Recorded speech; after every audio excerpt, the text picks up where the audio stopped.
I'm Taylor Parsons, Miss Lexington, and this is my interview with the Pageant Project.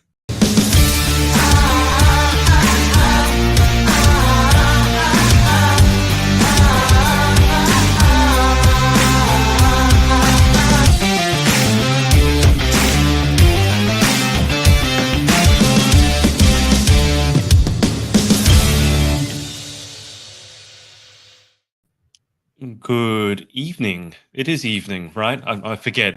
Good evening, everyone. It's Adrian from the Pageant Project. My special guest for tonight is Taylor Parsons, who is Miss Lexington 2023. Taylor, welcome to the show. How are you? Hi, I'm doing so well. I'm so happy to be on with you this evening. What's the weather like? Let's start with the easy question because I'm on the other side, the other hemisphere. So we're going into what Yeah. you would call fall. You guys are going into spring. So what's the weather like for you in Tennessee? Yeah, so it's actually been super beautiful today. I think it was like 70 degrees, sun was Oh, wow. shining. So I live in East Tennessee, so I'm in the mountains. So even whenever it is like spring and summer, it's still really warm, but it's not as warm as like the South, like Florida and Georgia and Alabama gets. But we still get pretty warm here, and today was one of those beautiful days. But my allergies are a little iffy right now. I think I sound a little funny when I talk, but that's what you get when you get the good warm weather. So where you're at, it's East Tennessee, and recently I've been interviewing a lot of girls from Tennessee, and it sounds beautiful. You said it's not as hot as the South. I was in Texas last July, and I can confirm 110 degrees every day. When Yeah. you walked outside, you were hit by it felt like a wall of just warm, hot air. How hot does it get in Tennessee? Yeah, so where I'm from, normally like 80s, 90s on the like mid-June, you'll get like a 90-degree day. But other than that, we stay like 70s, 80s, 90s, like right within there. Nothing too crazy hot like Texas weather, but we are pretty warm. Now, as further like west you go in Tennessee, it does get warmer, but I am very, very close to the state line. I'm about 15 minutes away from both Virginia and North Carolina, which is really cool. Wow. Okay. Yeah. Is Tennessee as beautiful as I've been led to believe? I do. I do believe that I live in one of the most beautiful states in the United States. We have mountains, very flat land in the western part of Tennessee. I think our cities are really pretty and just the landscape is so beautiful. I would love to just like insert a photo of just like mountains and show you because like the pictures that you see on like Google stock photos, like that is what it looks like here. That's good to know. What is Tennessee known for? Like every state, it seems in America has like an official food, an official animal, and then like a slogan. What is Tennessee known for? Yeah, so we're the volunteer state. That's right. Go Vols. Yeah, that's super big. I do go to like one, I guess, the rival schools when it comes to like academics in East Tennessee, because the University of Tennessee is in Knoxville, Tennessee, and then I go to East Tennessee State University, which is in Johnson City. So they're about an hour and 15 minutes away from each other. So kind of rival schools there with people going different places. But our state animal is a raccoon. Our state flower is an iris. And I would say that we're known Wow. for country music. So I'm sure you've heard of Nashville, right? Tennessee.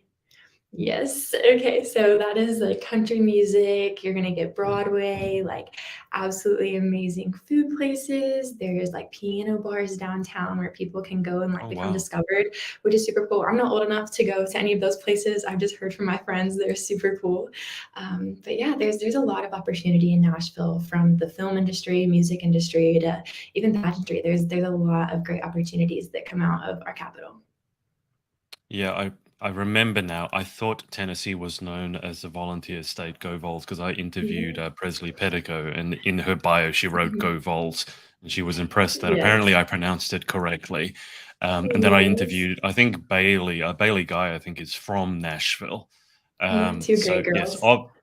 obviously country music. Let me just read out the bios. So for people who aren't familiar with you, the bio that you sent through. So Taylor is a talented performer and aspiring attorney, currently pursuing a degree in political science with a pre-law interest, as you said, at East Tennessee State University. As a former national champion clogger and athlete, Taylor is no stranger to the spotlight and has a strong desire to excel in everything she does. Her acquired public speaking and interview skills from her current role as a pageant girl will undoubtedly serve her well as she works towards her dream of becoming a Juris Doctor. She is inspired by women before her who have shattered glass ceilings in the legal field, such as Avrie Bishop, I don't know, have I pronounced that correctly? Avrie, or was it Yeah, Avrie? Avrie Bishop, Avrie. Avrie Bishop, JD, and Sydney Park, JD. With her strong will and determination, Taylor is poised to follow in their footsteps and make a difference in the world of law. And you can follow Taylor on social. You can see, well, actually, no, you can't see because I haven't brought it up because I'm not with it today. Let me bring up Taylor's Instagram handle there at the Taylor Parsons. And on TikTok, it's the same, but with the O replaced by a 0. Yes. Now, I was going through your bio. Obviously, I received it prior to the interview. And the first thing that struck me, apart from the attorney, was champion clogger. Now, prior to this morning, I did not know what a clogger was. When I see that, the first thing I think of is the arteries in your heart. It's what happens when you eat too much fried food, as in they get clogged. Then I looked it up and I read the description. And I have some very good friends in Ireland, and one of them is a competitive Irish dancer. And when I read the description of clogging, I thought, that sounds exactly like Irish dancing. And then I went down a bit of a rabbit hole and I read this article. What's the difference between clogging, Irish dancing, and then basically like river dance, tap dance, and all of that? So I know a little bit more now, but can you tell people, because I imagine I'm not the only one who's unfamiliar with clogging, what is clogging? Yeah, so I get asked this question multiple times a day whenever people find out that I'm a clogger, even people in Tennessee. It's very rich in the Appalachian Mountain region. It's huge. I've clogged since I was 4 years old, and I've been very fortunate to be trained in Boone, North Carolina, and Bristol, Virginia, which are two awesome places, very rich in history as well. But clogging, I would say it's a lot like tap dancing, but the shoes are different. So like on a tap shoe, like here's the sole of the shoe, and then like the taps are glued directly to the shoe. For clogging, you get two sounds with each like tap that's glued to the shoe. So you've got a tap and they're just screwed kind of like this. So you'll get a click click noise on the front, and then the back one is just stuck to the bottom like a normal tap shoe. So technically you're getting like three sounds instead of just the two, which is really cool. And yeah, it is a lot like tap dancing, but there's different styles. You've got contemporary and traditional. Growing up, I love dancing traditional, like hoedowns in the barn, but places such as like the Maggie Valley, North Carolina barn. I have such great memories there. And it's just such like a tradition, I would say. And older people do it, younger people do it. And I love to see little girls want to grow up and learn to clog, because it is such a special thing, because not a lot of people know what it is. Not a lot of people are familiar with it. But I would say that it's a good mix of like the raising your knees with like Irish dancing, and then getting those sounds in with tap dancing. If I understand correctly, because Irish dancing it kind of looks a bit stiff from the waist up. And again, this is from my research this morning. Yeah. Literally, you are not allowed to move your arms. So you'll see these girls, very elegant, very agile on their toes, but their arms are sort of stuck to their side. Clogging isn't like that, though, because I was going through your social and I saw a photo. I think you are like 3 feet in the air, clicking your heels together and your arms are raised. So I imagine you don't have the same restrictions in clogging. No, you don't. So there are different styles of clogging. So like if you were like, it's mainly more focused on your footwork though. So there's flat footing where like your feet don't come off the ground. And then with contemporary, like that's the style that I dance whenever I compete in pageantry. Your feet do come off the ground more because you want those like very showy routines that really draw people in.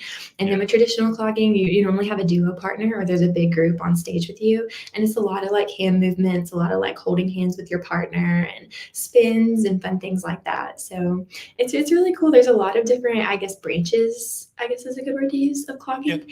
And it's neat because it just involves so many different areas and backgrounds of dancing, and it just kind of is meshed together in one. And there's a large group of people who do it, which is super cool.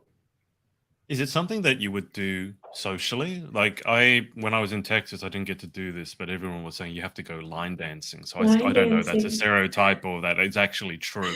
Like someone said, you can go to this bar and do line dancing. I never got to find out. But is clogging something you can do socially? Because you said you've got this special type of shoe. So I imagine you don't just walk around with that shoe and then go to a bar. Not that you can at this stage, but so is it something that socially people do?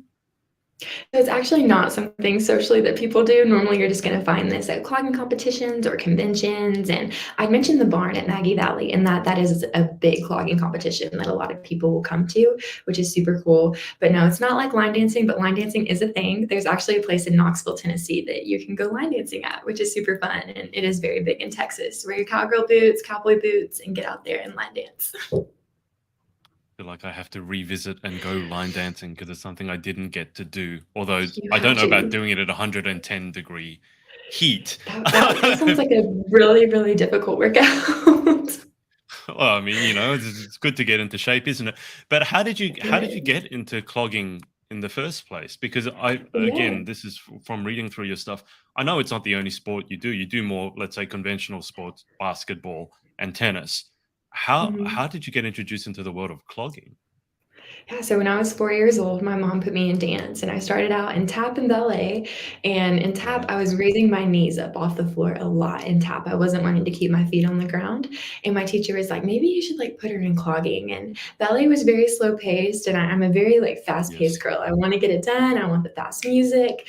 So I went and tried out a clogging class, and I told my mom, I was like, I'm done with tap and ballet. I was like, I want to clog. So since I was 4 years old, I've been clogging, and I've fallen in love with it. I don't compete on a team anymore just because I am so busy with college. I'm a part of several student-led organizations, and I'm very big in the community, but it is something that I still do for solos, for pageantry, and I absolutely love it. It's a great workout, and it's also something cool to learn and cool to like have within me. And if I ever do have a little girl one day, or a little boy who wants to clog, I think that would be so cool to be able to pass that down and be able to do that with them. I saw a YouTube video of, I think there was someone it was a video from the 1950s, people clogging, and then I saw a video that was like 5 years ago that they were clogging to a much more recent piece of music. Do you have a favorite song to clog to? And when you come up with like, how do you come up with a routine? How long does that take? Yeah, so my favorite song to clog to is "The Devil Went Down to Georgia." I'm actually competing with Okay. that dance at Miss Tennessee this summer. I've competed with it before. We revamped it a little bit, which I'm really excited about. But I just love that dance. I feel like whenever you do well with a song and you just have this routine that you just fall in love with, and especially songs that tell stories are my favorite. Yeah. So "The Devil Went Down to Georgia" tells this great story about how this little fiddler can defeat the devil in a fiddle competition. And I think that's so great. And it just shares such a good message that really you can do anything that you set your mind to as long as you have the willpower and the drive to do it. So whenever I dance that dance, I'm so far out of breath whenever I finish because it's a minute and 30 seconds of pure, intense dancing, but Yeah. it's so much fun. I would say that that's my favorite one, though, that I've ever clogged to. And I'm really excited to bring it back this summer at Miss Tennessee. I love that song because I play the violin and I'm getting back into it. And I've trained classical violin and I was like, I want to learn the fiddle. And the first song that I thought of, and everyone goes, you got to play Devil Went Down to Georgia. And so I found Yes. the sheet music and I've been practicing it. I don't know how much fun you get from dancing to it, but I'll tell you, it's fun to play as well. I don't know. There's something about Yeah. the words, as you said, it tells a story. Playing it on the Yeah. fiddle is super fun as well. So I really want to see your performance only because I could be playing the fiddle to it. Good. Um, did you know that there was a sequel to that song though? That's the thing. I did not know there was a wait. I don't know if I knew there was a sequel or not. I know the Charlie Daniels Band. Are you talking about the one that the Charlie Daniels Band produced? Yes, and then he Yes, was in the okay. sequel as well. Someone wrote "The Okay. Devil Came Back to Georgia," and it's basically a Okay. similar story and had Charlie Daniels in it just before he passed away, I think. But Okay. it's the next chapter in that storyline. I don't think it's quite as good as "The Devil Came Down to Georgia," Okay. but yeah, most people don't know Mhm. there's actually a sequel to it as Yeah, well that I've done has a Charlie lot of Daniels in it. research. Yeah, Yeah. and I have never heard of that. That's crazy. I actually just had to do some research on the song.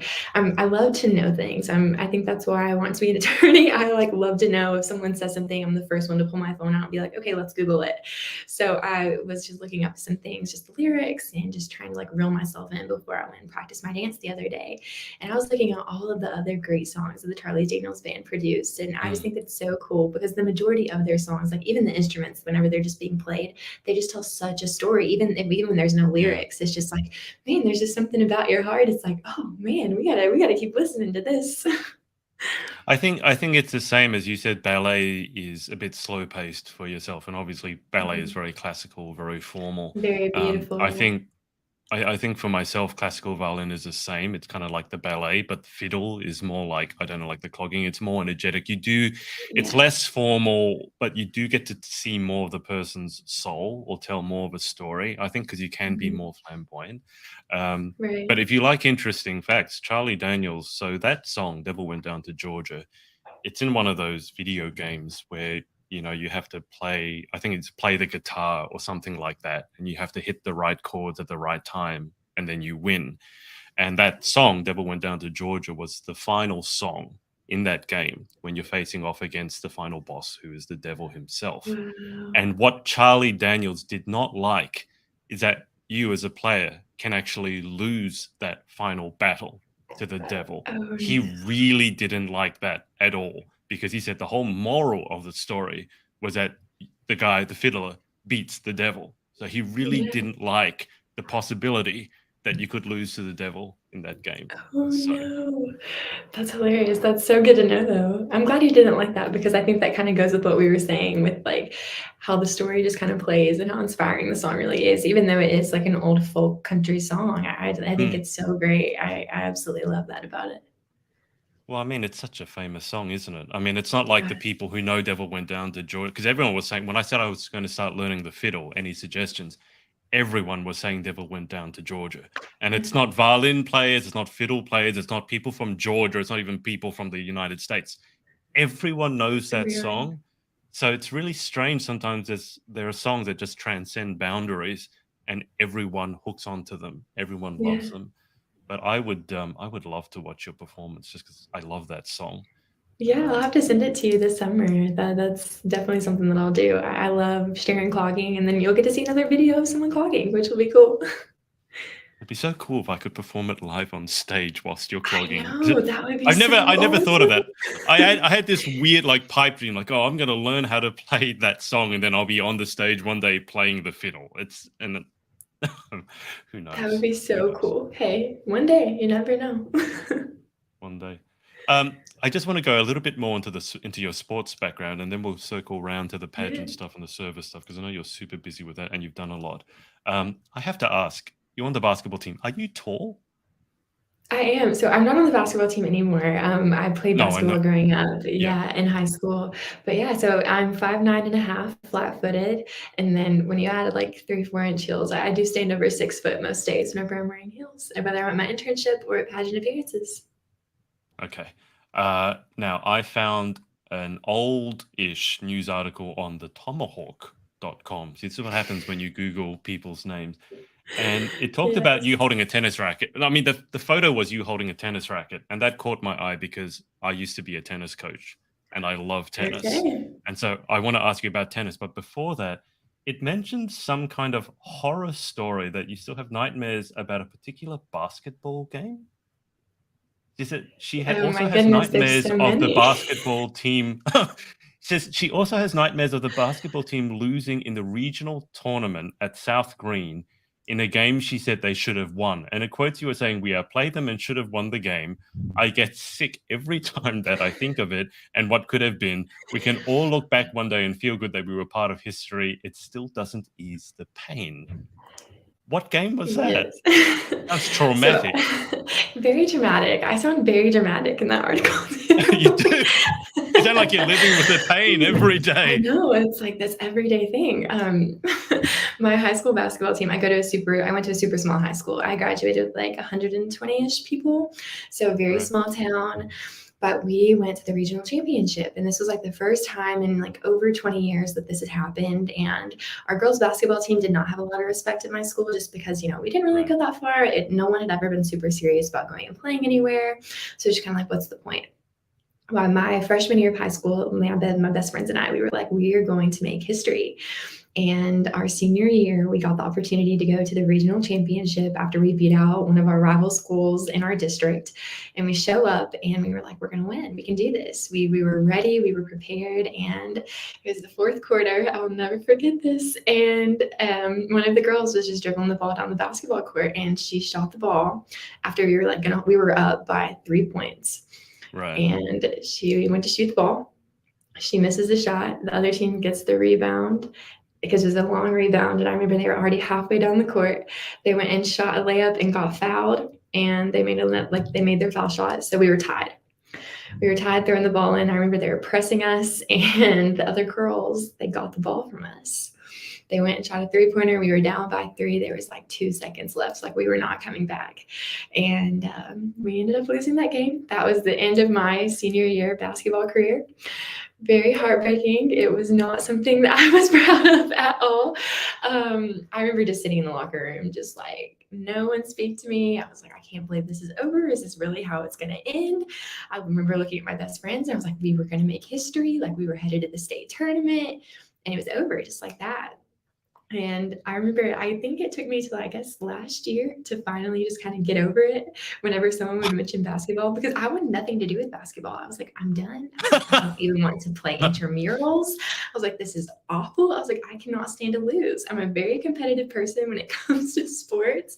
Clearly. And I think that showed me. And hearing how dramatic I sounded in that newspaper article just goes to show that I was very competitive.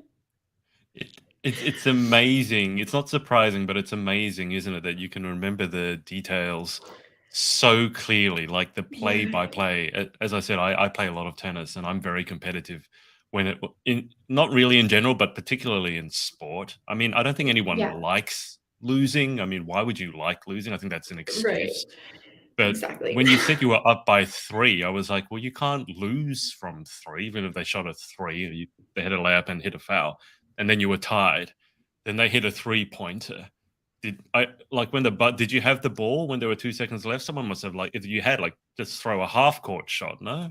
Try something desperate. We did. I remember, I think it was the same girl who had shot the ball previously. I think she went to half court maybe on the side and threw it up. Yeah. It might not have been her. I don't know. I think that's what happened. Like after they had shot that 3-pointer and made it, like I just completely checked out. I was like, I'm done. I was like, all right, it's over. I was like, it's over. And I remember, I don't think I spoke the whole car ride home with my mom. I think my whole family was in the car, and I sat in the very back the whole way home, like stretched my legs out, and it was like a 2-hour car ride. And I was like, I'm done. I was like, I'm finished. No one speak to me. Like tears are just streaming down my face. And I was like, this is how it ends. Like I said, very dramatic. But it was something, that had been. Go ahead. Have you touched a basketball since then, or have you been able to look at a basketball?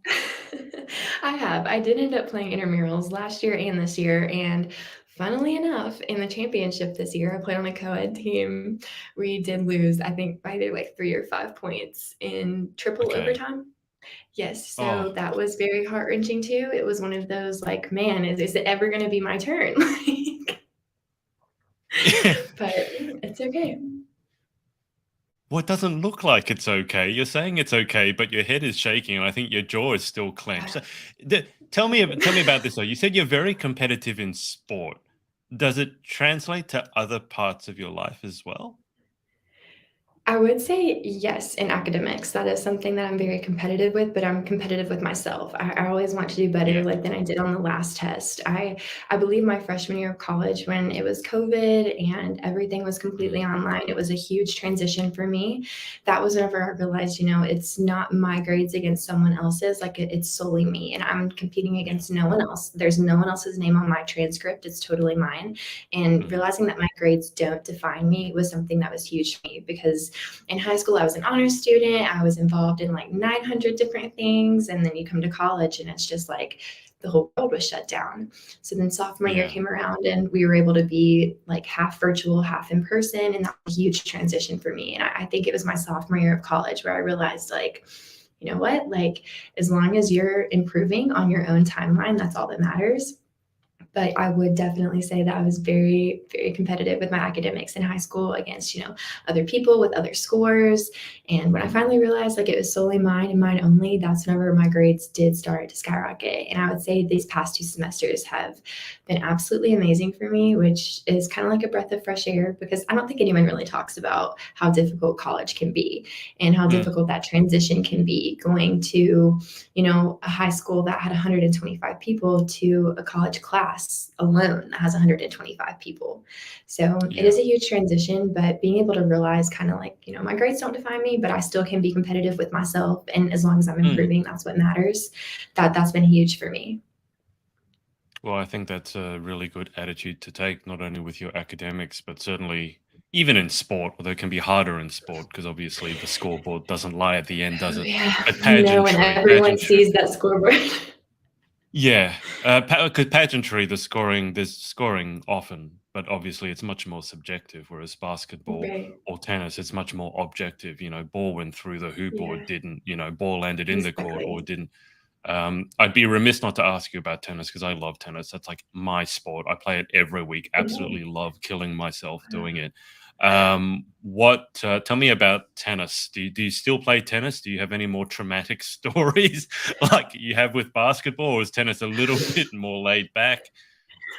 Tennis was definitely more laid back for me. So I actually didn't start tennis until my sophomore year of high school. And I still play some just like recreationally. I'm not on any teams, which I think is good for my very competitive side, just to kind of go and hit with Yeah. a couple friends. I absolutely fell in love with tennis though my sophomore year. My high school history teacher was the one who asked me to be on the team. He was like, I think this would be great for you. And I was Mm. like, I don't know, this seems kind of difficult. And I had never, used a racket hitting a ball over a net. I was like, what is this? Didn't realize how difficult it was to not just launch the ball over the net, that you have to be super controlled. It was very hard for me Yes. to learn, but once I learned, it was great. My sophomore year, I ended up being rookie of the year for our district, which was super cool. Wow. And I think we ended up going to sub-states. Yeah, I ended up going to sub-states my first year playing tennis, which was cool. So that was like in basketball, if we would have went to like won that regional game, we would have went to sub-state, and then we would have eventually Wow. went on to Okay. states after that. So I was kind of Yeah. like one step away, I guess, from the state championship my first year ever playing tennis. I practiced a lot. I love being outside. It's one of my favorite things, just go on the tennis court and hit with a couple friends. Even at college, it's super Mm. relaxing for me. And Yeah. it's a sport I know that I would be able to play for the rest of my life. And I just kind of wanted to be able to do that and take it leisurely and go and do as best as I can. And so then I guess my junior year, I ended up playing too. And that was super cool. That was awesome. We did the same thing, I guess, my junior year, sub-states again. And we hosted them in our school that year. And then my senior year Right. sadly did get cut off due to COVID. So that was Um, very sad because I think it was the week before tennis practice was about to start. We got an announcement over our intercom at school saying, you guys are out for oh two no. weeks. And then that 2 weeks turned into obviously a global pandemic. So that was a little Mm. difficult. I think the closure there was a little hard, but going and hitting on the courts whenever I can is always super fun. And I absolutely enjoyed tennis, and bus rides with my teammates was so much fun. Yeah, tennis is not something that you can do virtually. There are a lot of things you can do virtually No. over a Zoom call. Tennis and sport doesn't work so well. Yeah. I just need to know because I love tennis. So, what's your best shot? Well, first off, are you Oh, right-handed or left-handed? I'm right-handed, but I was Okay. good with like, is it overhand hit? Yeah, I'm not Yep. like technical terms. I was terrible at a backhand, so I would use my left hand for a backhand hit, just because I can't. I am ambidextrous, so I can write with my right and my left hand. That is something that I could do. So whenever I told my coach about that, like he remembered that from the classroom, and I could not get my backhand. I don't know why, but I could not turn my body and hit the ball without it Yep. flying either behind me or 100 feet like left or right of me. And he was like, just Yeah. put it in your left hand and hit it. So I remember like I would just switch my racket to my left hand and I would hit it, or I would stop a ball that was coming at me. So that worked. And that was like a fun little fact. And I remember other coaches would be like watching me and they're like, what are you doing? And I'm just like, don't question, it works. And that's what we're gonna do. I'm jealous of that because being ambidextrous would be one of the best attributes to have on a Yeah. tennis court because for most players, the forehand is the bigger weapon. It's the bigger, faster shot, the better shot. So you basically doing what you did sounds like you had two forehands and no backhand. Yes, so I did not have a backhand. I know if my coach, like old coach, like watches this, he's gonna be like, yeah, she did not have a backhand. Were you trying to hit it with two hands or one hand on your backhand? Two hands, because I tried the Uh, one-handed thing and they would just like fly behind me. And like I said, it was very difficult for me to pick up. But once I got it, I got it. It sounds like power is not a problem for you. Sounds like there's plenty of power. Sounds like the control might have been more of an Control issue. was the issue. let me segue, because I mean, you accomplished in basketball, you were accomplished in tennis, and it sounds like you were a late starter. So it wasn't like you'd been practicing since the age of 2. So there seems to Right. be quite a lot of natural athletic talent there. And then we segue into pageantry, where obviously you've done well.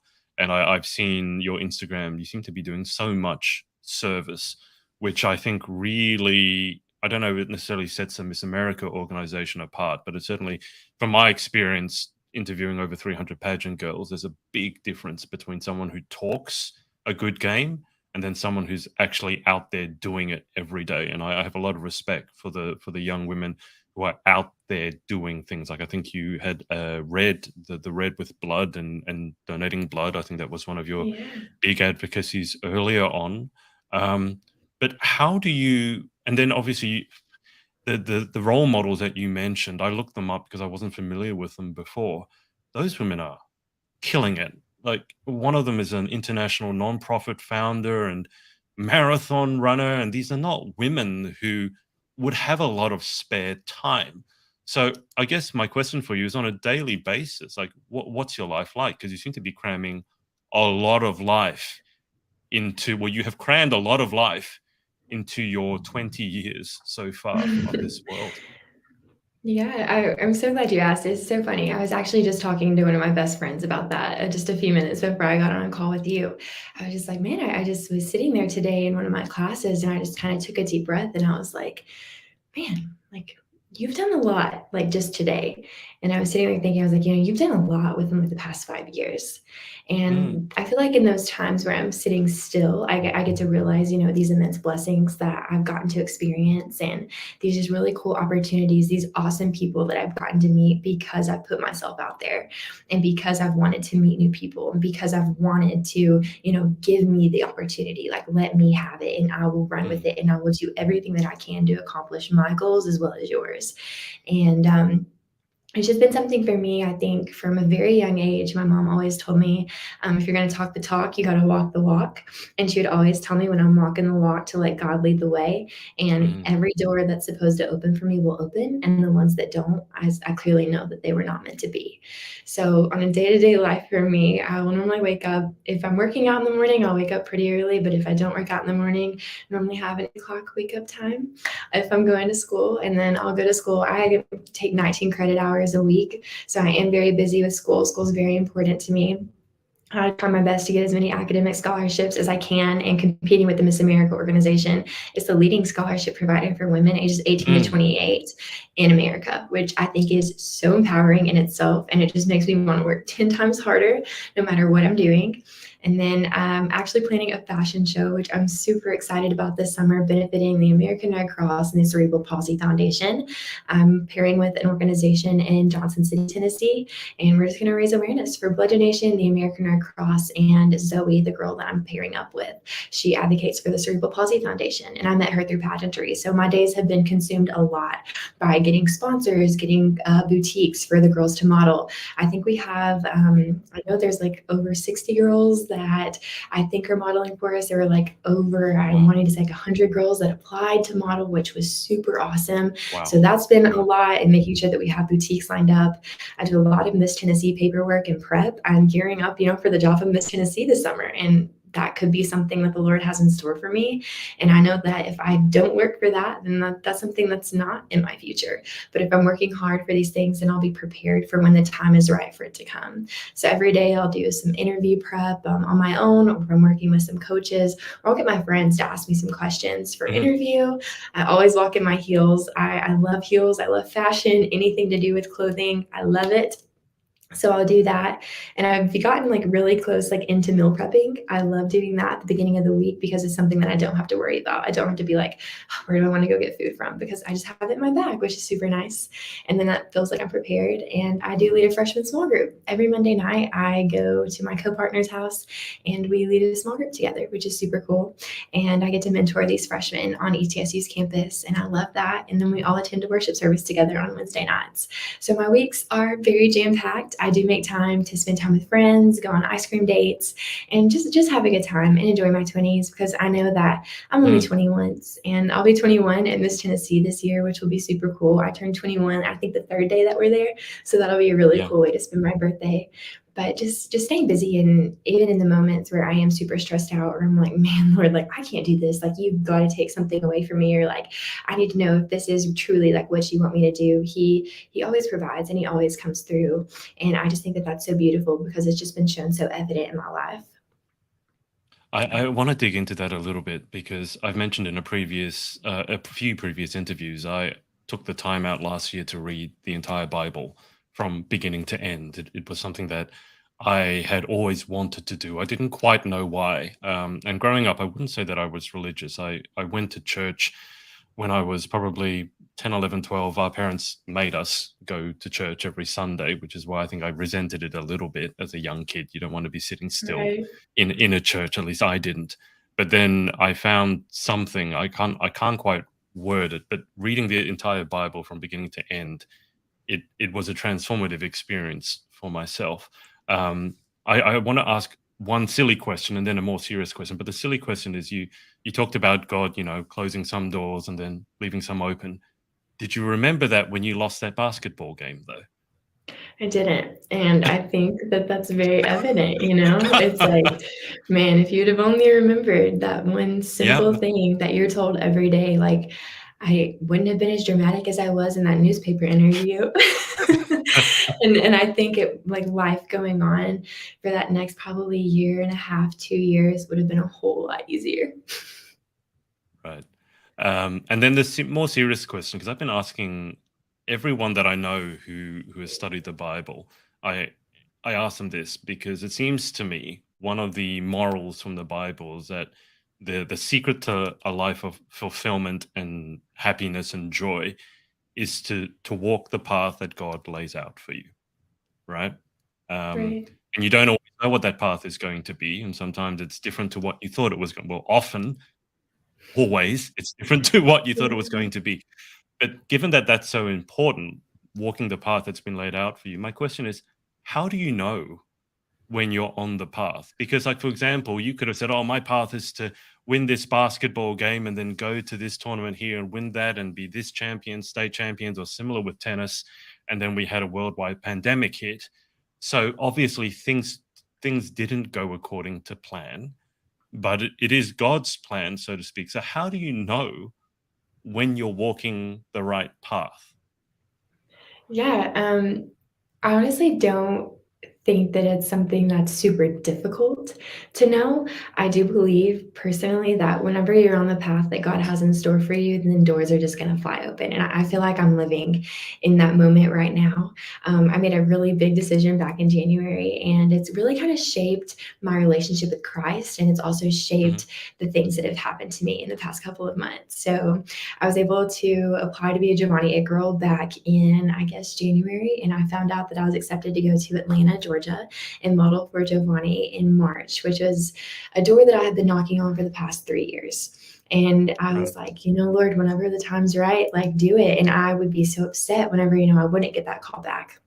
And it was so many other things in my life. It was just like, man, if only that would have happened. But whenever this Mm, happened this time, I'm so glad you said that you're studying the book of the Bible, like that you studied the books of the Bible in order, because I'm doing that this year. So mm, I'm not going in order. I'm studying a Bible plan. And whenever I got the call back from Giovanni, I'm studying the book of Exodus, and I was reading right. about how Moses, had to lead these people out of Israel, but he had to trust in the Lord to part the Red Sea. And that story to me just stands out because they were standing in front of this large body of water. And I feel like Mm, that's how we are. We're standing in front of this thing called life. And sometimes we don't know which way to go, but the Lord put his hand in the middle of the Red Sea and he parted it and said, go this way. And I just think that that's so beautiful because every day he does that for us as if we're asking him and we're seeking him. Moses continually sought the Lord while he didn't think he was fit for the job.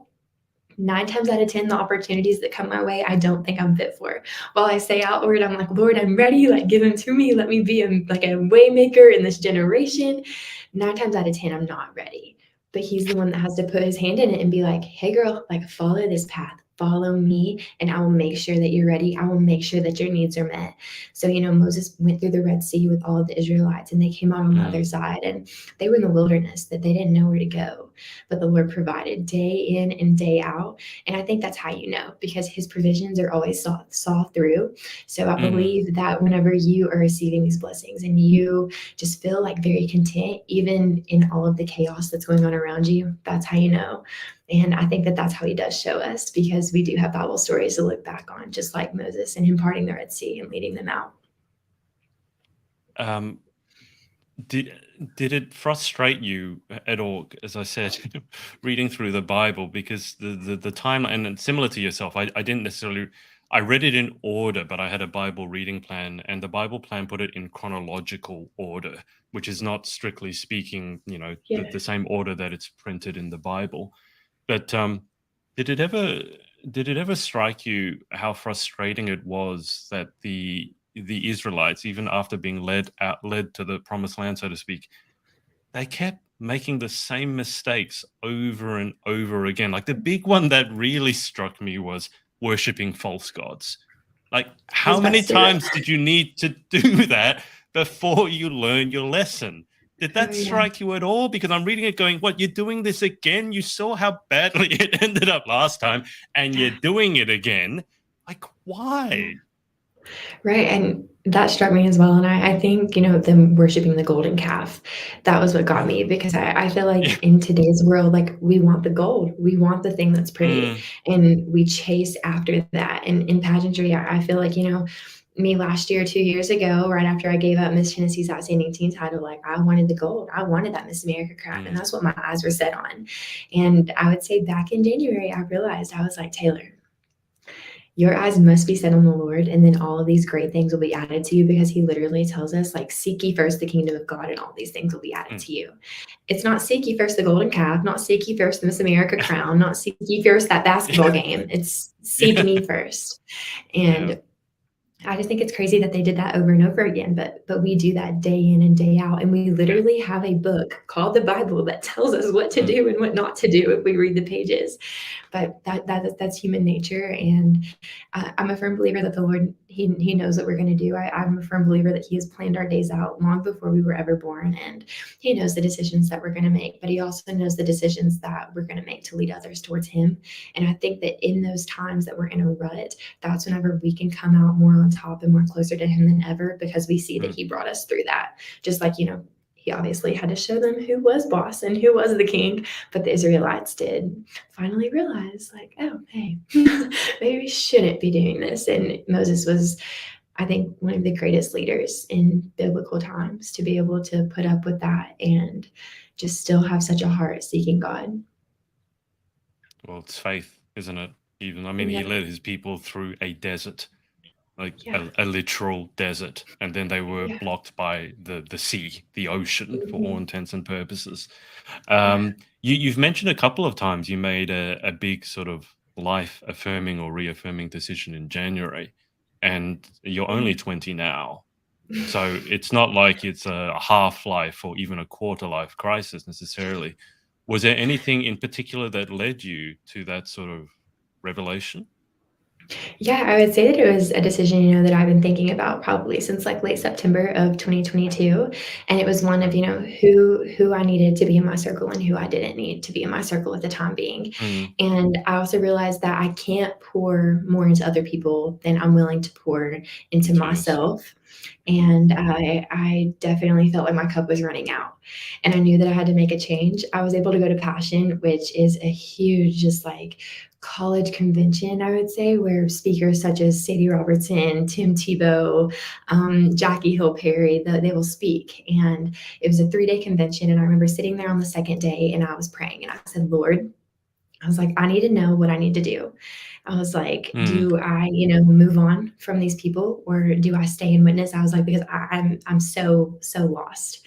I remember closing my eyes and I was sitting at this table with Jesus, and it was a brown table. We were in this yellow room and there was a vase on the table and it was just so still. I remember he was sitting on the other side and I was like, do I leave him? And I was like, do I stay? And I was like, I need to know what I need to do. And I was like, do I go or no?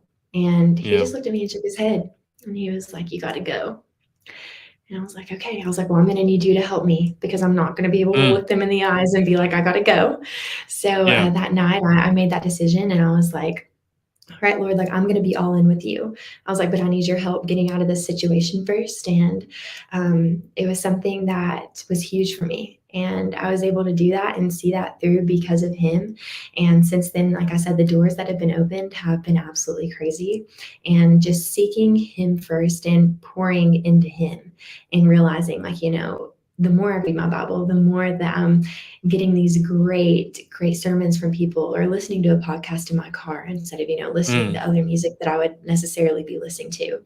That's what, builds the kingdom of God because that's building me to be a better disciple.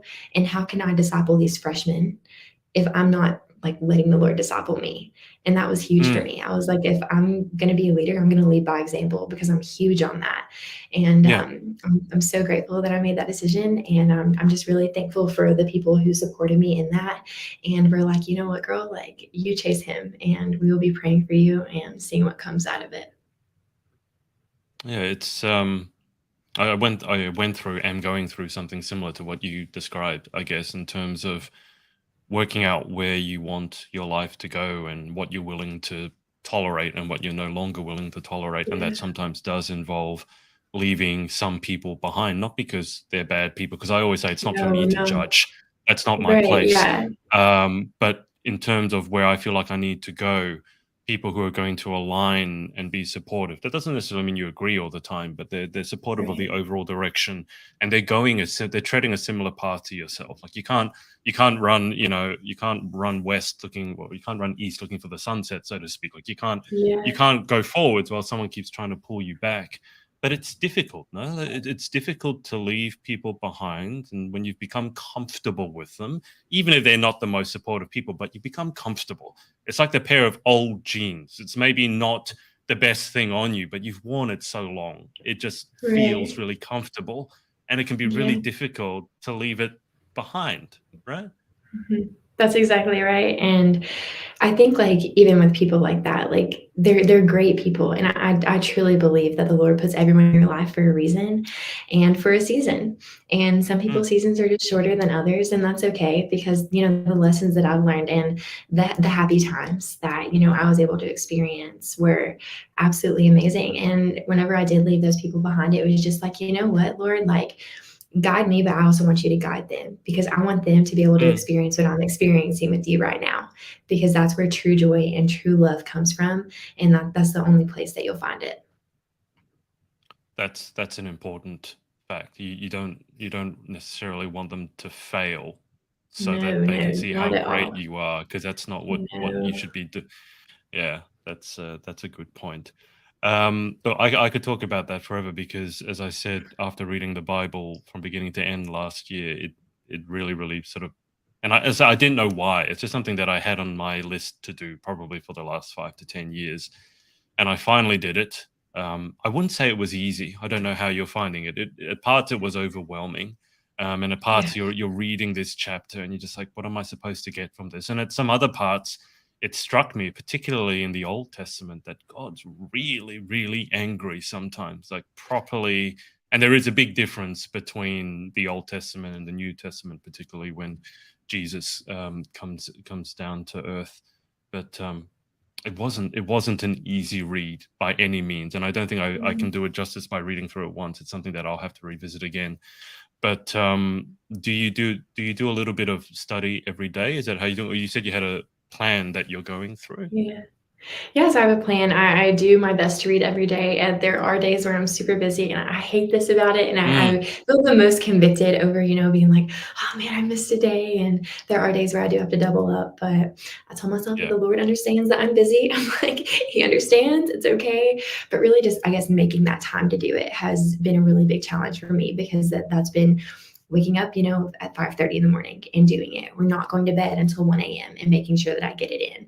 And it's just been Mm. something very consistent, though, that I want to keep doing. And I feel the need and the desire to implement as a part of my daily life. Do you have a favorite Bible verse? And do you have what I like to ask, because most people have that, but do you also have a favorite Bible book? So favorite verse Yeah. and favorite book. Yeah, so I would say my favorite book is Esther. My Hmm. mom just comes to my mind when I read the book of Esther, and the Bible verse, it's like plastered everywhere. It's like, for perhaps you were made for like a moment such as this. And Mm. I have a picture, it's a Polaroid of me and my mom right beside that Bible verse. And she's always told me, like the doors that open will open, and if they won't, they won't. But you were made to walk in those doors. And it just reminds me so much of her. She's such a strong woman. She's been through so much, but she always, always, always seeks the Lord. And that's something, I hope she doesn't mind me sharing her age. She's like 53, but she looks like not a day over like 30, and she's beautiful, but you can just like see her inner beauty shine throughout her on the outside. And that's something that I hope to have when I'm her age. And I hope I look as good as she does when I'm her age. But my favorite Bible verse of all time is Psalm 16:8. It's, for I keep my eyes always on the Lord, with him at my right hand, I will not be shaken. And I lead by that. And I told myself, if the Lord can part the Red Sea with his right hand, then what can he do with my right hand here on this earth? And I love that. And it's so promising too for me, just because I know that I've got one of those and I can make change with my right hand. Tell me about where you hope for your, I don't want to say hope your life to end up, because that's a very big question, but let's say this year, maybe the next, because at your age, so much can and will change. Obviously, I'm sure you already Right. know that. You don't need me to tell you that. But over the Yeah. next year or so, obviously, you're studying political science and politics in the United States and everywhere. It sometimes feels very, very divisive, for better or Yeah. worse. And I think that that's going to come to a head, and hopefully will resolve itself. But where do you see yourself ending up in a year or so from now, or 3 years, 5 years, when your study is done? Where is Taylor Parsons going to end up? Oh my goodness. I would love to see myself somewhere by the ocean. I love the beach, and there's just something about being near the water. I just feel like all my worries and cares are just like stripped away. And it's just one of those things where I've always sought comfort. So I definitely believe I'll be living near some body of water. In the next couple of years, hopefully, I'll be out of law school. I think it'd be an awesome achievement to have. But if I'm not, that's totally okay. I would love to have checked off that I went to Miss America, but I know that I have Hmm. until I'm 28 to do that. So, whatever time the Lord sees, I'm completely okay with that. I know that I'm going to work hard no matter what I'm doing. And for attorney wise, I'll have 3 to 4 years of law school after I graduate. I'll hopefully graduate in May of next year for my undergrad at ETSU. And if I'm out of law school in the next 5 years, that's awesome. And I would be practicing as an asylum attorney. I was able to go on a mission trip back in March, and I served in Clarkston, Georgia, in a refugee community. And I never realized how like little resources that we give refugees when they come over. Mm. And I never realized, the questions that they have. I was able to sit down with a couple from Colombia and teach them the alphabet and their numbers. And it was just one of those things where we were speaking through Google Translate through our phones, because I don't speak enough Spanish to know what they were saying. And, they don't speak enough English to know what I'm saying. But we've been given this technology to be able to communicate. And being Mm. able to do that, it was just like I was asking them questions, asking them how, the agencies who brought them over, what they did for them. And I was able to go through trainings and seminars. And while I was there, just about what these people have to go through and who the people are doing it. And it's a severely understaffed position. So being an asylum attorney is something that I just recently realized what I need to do. And I'm really excited to do the job. And I'm excited to get these people placed and allow them to know that there are people fighting for them, and there are people that Mm. want them to seek this better life, because there are few, but they are mighty. And I'm a firm believer that if you have a will, there is a way. So I've got a will to do that, and I'm ready to do it, hopefully by an ocean. Again, silly question, serious question, but silly question first. Is there any ocean in Tennessee? Tennessee is There's not near the not, ocean, is no, it? yeah, no, Okay. it's not at all. I think the closest ocean probably like 5, 6 hours from my house. So it's like a road trip. Okay. So there might be a little move in your future then somewhere. Yes, I would love that. And my mom's brothers both live in Garden City, South Carolina. That's like a second Mm. home for me. So I could definitely see myself practicing there. Really just kind of wherever the Lord wants me to go. I've just kind of put that in his hands because there are days where I believe I know exactly where I'm headed and exactly what I'm doing. And there are other days where it overwhelms me so much. I'm just like, just take it from me, whatever you want. Do you like going in the ocean, or do you just like being by the ocean? I love going in the ocean. I'm going to dive in like hair wet, everything. So if I'm going to the ocean, it's going to be no makeup and natural hair. No fear then. No, because I have No this a fear. bit of a phobia of the ocean. If I can't see it, and I'm in the obviously in Australia, the sharks is a thing, and if I'm Okay, in I'm the ocean, I obsessed with can't. sharks. Well, okay, you're going to need to explain because most people, when I talk to this, they freak out. I had a guest from America stay with me for a couple of months. She was so freaked out by sharks. She had this shark app that showed where the sharks were, the tagged ones, and she would be using it even when we were walking, Taylor, on dry land. That's how scared of No, sharks she was. I'm like, you realize that the shark's not going to come out of the water it and can't mug get you, you. right? Right, but you're obsessed with sharks. You have to I explain love that. sharks. Yeah, so ever since I was little, I've just had this like fascination with sharks. Every time I'm at the ocean, I look for sharks' teeth. I just think they're so cool. I do believe the conspiracy theory that the megalodon is still out there somewhere. I do not believe that they're extinct. That is a hot take for me. I have done a lot of research on sharks. I think that the hammerhead sharks are super cool, but the nurse sharks are my absolute favorite. That's just like a weird fact about myself. I love sharks. I think that they're super cool. I have actually been in the ocean with one like swimming near us in Garden City with my Wow. family. Okay. I was very young. They were like weren't like telling us like what it was. They were like, just get out of the water, get out of the water. And I remember standing there looking and I was just so fascinated. I was like, this is so cool. Like I love it. But I think in another life I might have been like a marine biologist, maybe. I don't know. I'm not going to see in a newspaper sometime that you got eaten by a shark, am I? Because all the ones that you mentioned, the hammerhead, the grey nose, they're all the ones that will take a chunk out of you. Well, I know. I on my bucket list is to go cage diving. I don't know if that's something that interests you, but that is on my bucket list next. I went skydiving and checked that off I was, last, yeah. I guess July. Yeah, with one of my Mm. best friend. It was a birthday gift, and we had the best time. She's actually afraid of heights, but she did that. But she's just so selfless. Like she's seriously like the best God. friend in the entire world. She knew that was something that I'd wanted to do, and she's like, "We're going skydiving for your birthday," and I was like, let's go. So now it's going cage diving. That's the next thing on my bucket list. Megalodon, I saw someone put up a YouTube. They had these special effects because you can do so much for so little these Yeah. days. They had this what would happen if Megalodon attacked a boat, and they had this video of a boat like a fishing trawler, and you know how big Megalodon is. Like the Megalodon's bigger than the boat. There's also a movie.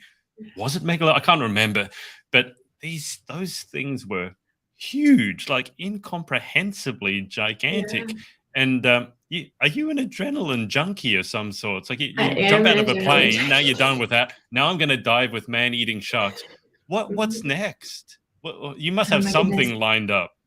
I have so many things. I don't have anything lined up next, but I have been like talking about, I guess, probably the next thing that might come. I would love to go gator hunting in Louisiana. That has always been on my bucket list. There was this TV show growing up I'd watch with my dad called Swamp People. I got all the merch. I had the hat, the flashlight, the t-shirt, all of it. I was obsessed with it. I thought that it was the coolest thing in the world. And these people would go gator hunting and they would like bait the lines with like these like chicken breasts and like all this different kind of meat. And like they would just wait for the gators. And then obviously like you have to like grab them up on the boat. And I was like, I can just see myself like Jeez. grabbing it by the tail and pulling it up on the boat.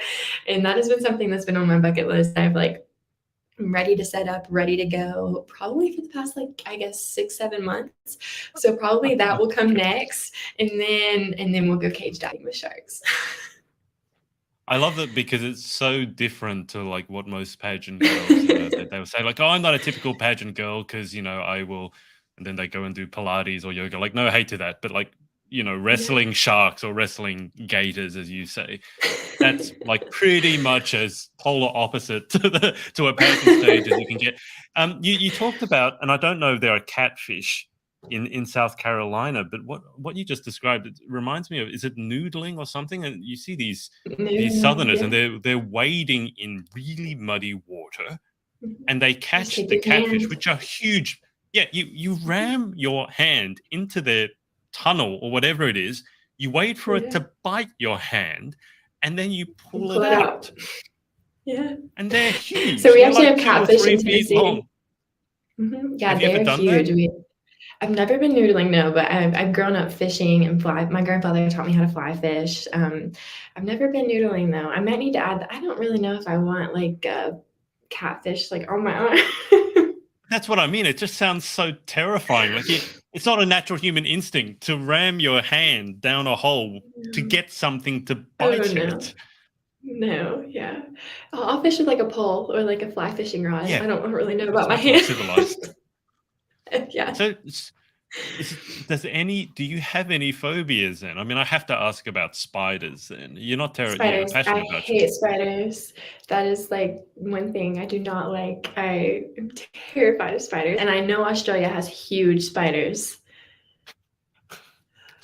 I find it interesting when people love one terrifying thing so much, but then so phobic of another thing. I mean, a spider's not going to eat you. Um, we do have some big spiders where I live, but they're not poisonous. They can bite and it's painful physically, but it's not poisonous. But they're just all over the house, and I leave them alone because they're actually an important part of nature. And one time I was Oh, upstairs, it was no. dark, and sometimes you know where the light switch is, so you reach around the corner to turn your lights on. You don't need to go around and look because you know where it is. And I reached around the corner for the light switch, and I was like, that feels a bit odd. Like, why is my light switch like soft and a bit furry? I put my head around the corner, and I've been gently patting this spider, which probably was like 2 or 3 inches long. I've been gently stroking its abdomen, and it's been sitting there loving it. I could have died. Just from the fright of it. I'm not phobic of spiders, but I didn't want to pet one. And then another I would time have I was freaked at out. there was another time that was 2 more stories. There was another time I was at a window and I closed the window and a spider fell out of the window and landed on my hand. It was about the size of my palm. That scared the living daylights out of me. The worst one, though, I like coffee, and I was making instant coffee, so boiling the kettle, and you put the instant coffee in, and you pour the water, and it's all brown, you can't see anything. And I had a mug, and doing my work, drink, get to the end of it, and I look down, and there's a spider in the cup, dead, obviously. But what must have happened? I felt sick. I didn't cry, but I felt sick. What must have happened was that the spider went in the kettle, and I didn't know. I never would have turned the kettle on if I'd known, and it boiled, unfortunately. And then I had poured it into my coffee cup, and I couldn't see it because the spider's brown, coffee is brown. And the whole time I've been drinking this, that spider has been getting closer and closer to my mouth, and then going back down. I could have actually swallowed a spider.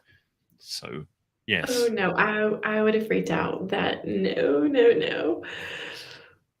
I'm glad to know there are some limits, because for a while, like, this girl, she's not afraid of anything. She's jumped out of a plane. She wants to wrestle sharks. She wants to wrestle gators. It's like, and then spiders. Like, okay, you are human.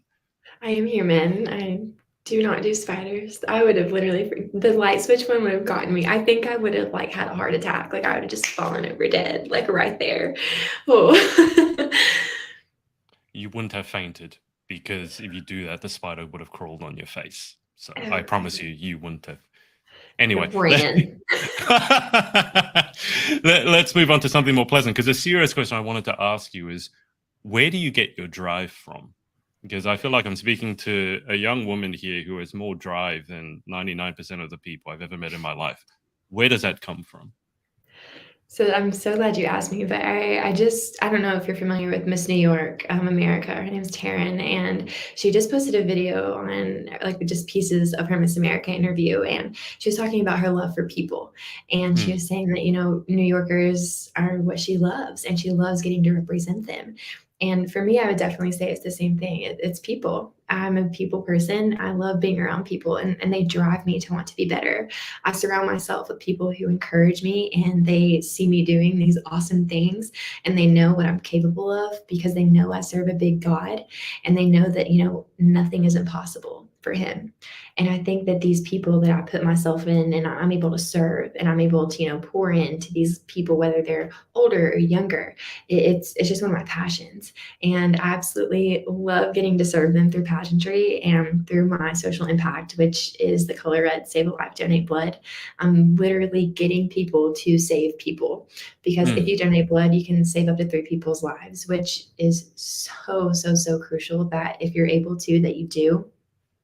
And working with the American Red Cross, we are people helping people. And on a daily basis, you can help someone by smiling at them. You can help someone by holding a door open. It's these simple acts of kindness that keep me going. And it's these days where, I'm walking out of school and I've had 3 exams, I'm studying, I've got a 12-page paper due that night, and someone holds the door open for me. And it's like, that person kept me going. And that's where my drive comes from, because we're all just people trying to survive, because we're all seeking this greater thing, and that's the Lord. And until he comes back, we'll always be this people group that's seeking a savior. So, yeah. I imagine the Red Cross was really badly affected by COVID, because no one would have been able to go out in lockdown. So that's obviously a very worthy cause. It's a very real difference that you make as well, because you literally save somebody's life. You obviously don't have a phobia of needles then. I don't know. That is one thing. I don't love blood. I will be completely honest with you. I can deal Most with people it, though. probably don't. If you said that Yeah, you that's loved blood, I'd be a bit worried. That's not my favorite thing in the world, but I don't mind at all to roll up my sleeve. I don't mind shots at all. That's never been a problem for me. And even like seeing the blood bags after the blood's donated doesn't bother me at all. Just would rather not, watch it come out of someone unless it's controlled. Like you're donating blood, that's fine with me as long as there's professionals there that can take care of it. That's great. Yeah, I'm not normally squeamish. The only thing about those, I don't know if you have the same one, but here, if you go for a blood test, they have these vacuum test tubes, and they put a needle in your arm that has like a sharp, pointy thing on the other end, and you puncture the vacuum tube, and it sucks the blood out of you. It's only a test tube, but it makes a sound. Like if you imagine like a tap, and it makes a sound, and then I just heard it because I got good hearing. And it's like, that's my blood that's making that gushing sound. That made me a little bit squeamish. But that's different to the Red Cross. That they wouldn't do that way, because you're donating blood, not having a blood test. Taylor, just before we go to the final 10, is there anyone that you'd like to give a shout out to for supporting you along your journey? Yeah, I would love to say, like, just a thank you to my mom. I really don't thank her enough for all that she's done for me and all that she does. My father passed away in September of 2020, so that was a huge adjustment for us, him physically, not being alive. And my mom has just taken on the role of mom and dad so effortlessly. And I'm so proud of her for all that she's accomplished since then and all that she accomplished before then. She's one of those people that keeps me going, and she means more to me than she'll ever know. I'm at school right now, so I don't live at home, and I don't go a day without texting or calling her, because that's literally just how much that she means to me. That's amazing that she can take on both those roles, because one of those roles is hard enough. Taking on 2 is next to impossible. But let's get to these final 10 questions. So they're just random questions. Number 1, what is your favorite word? Oh, I think I use the word slay a lot. I feel like that's a very pop culture word that I use, but I think everything is slay. And I text it all the time. It's funny how things come and go in waves, because recently a lot of people have been saying they love the word slay, whereas even 3 years ago, no one would have said that. If you said slay, it would have been like, you mean the thing that the reindeer pull? Yeah. Like the sleigh. No, different. Number 2, what is your least favorite word? Ooh, probably the word stupid. I do not like that word. I think it's very degrading and belittling, and that's one word I just don't like to use, and I don't like how other people use it either. Number 3, in life, what gets you excited, or what turns you on? Waking up each morning gets me so excited, because I know I'm given a new opportunity to do something that day. And number 4, what turns you off? Oh, disrespect. That is something that I do not like at all, especially when people are rude to waiters or waitresses. That is a major red flag for me. Yep, 110%. Number 5, what sound or noise do you love? Ooh. That's a tough one. Oh, probably like when the oven goes off and you know you have like fresh baked cookies in the oven. So like hearing the oven go off, I always know something good is coming out of it. So that's definitely probably one of my most favorite noises. It's amazing to me how many of you have been able to answer that question, what your favorite sound is, and turn it to something to do with food.